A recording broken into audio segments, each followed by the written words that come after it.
Hi, I'm Tom. This is Mina, and this is Kitty Help Desk.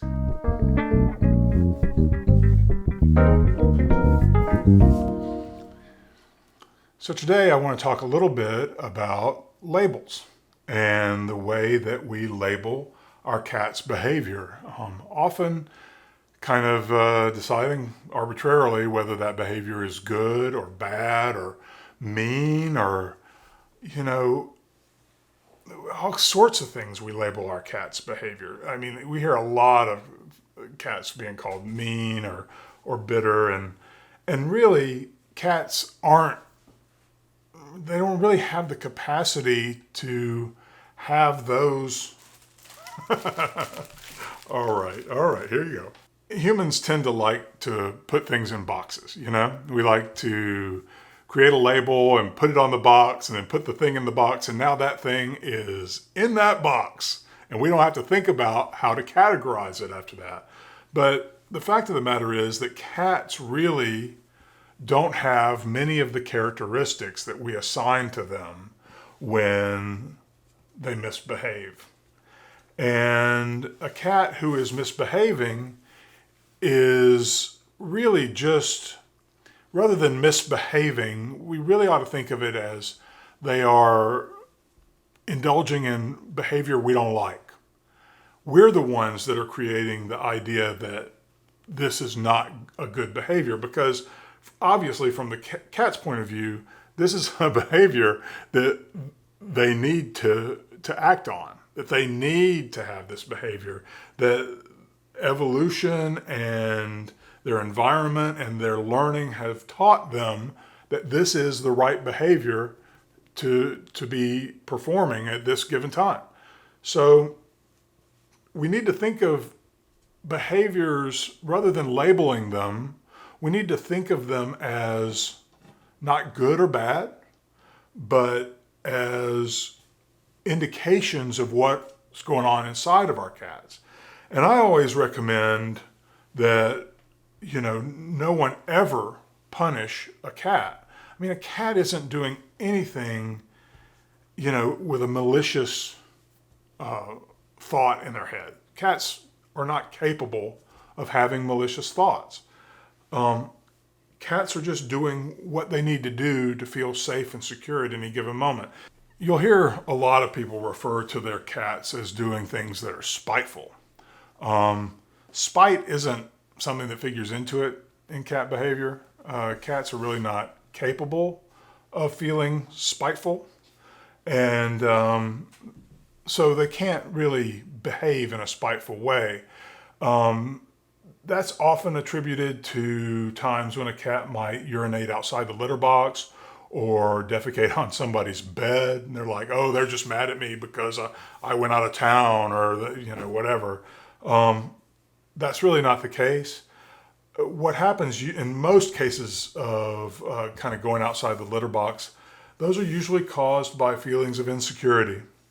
And when a cat feels like their territory or their well-being is being threatened in some way, they can make themselves feel better by spreading their scent around. And one of the ways that they do that is by urinating or defecating outside the litter box. Defecating outside the litter box is usually referred to as middening. And those incidents are significant clues about what's going on with your cat emotionally.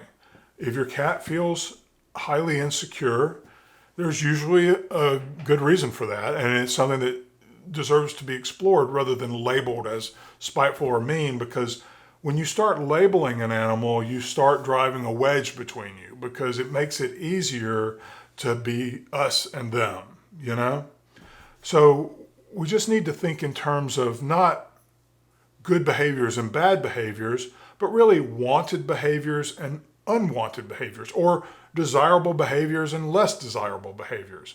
And so if your cat is indulging in a less desirable behavior, then what you have to do is you have to offer them an alternative and positively reinforce the alternative so that you change the underlying motivation behind the behavior. I mean, punishment has never really worked with anyone unless the punisher is staring right at you, The example I like to use during consults is, if you're driving down the freeway at 90 miles an hour and you see a cop, usually slow down. And the minute you don't see the cop anymore, you speed back up. And that just shows you that that threat of punishment is not effective. It hasn't made you change your behavior. It hasn't changed your desire to drive faster. You still have that desire. You just throttle that desire literally when you see, someone there that might punish you. And that's really the same way our cats will feel. If you want to stand over your cat like a police officer all day, every day, then maybe punishment would work. But I'm here to tell you that it's going to drive a wedge between you and your cat, and you're not going to have the pleasure of a fruitful relationship with your pets. The better way to go is to give them an alternative. If they want to get on the stove while you're cooking something, provide them with a stool off to the side somewhere and encourage them to sit on the stool. And by encourage, I mean give them treats, praise them when they're there, constantly reinforce that when you're there, I'm really happy and I'm giving you a reason to be happy about it too. Now, if you practice that frequently enough, the cat will eventually, rather than jump up on the stove, they'll jump up on the stool because now they've made a choice. That seems like a better alternative because you've made it a better alternative for them. And that's really the best way to approach a lot of these behaviors that are unwanted.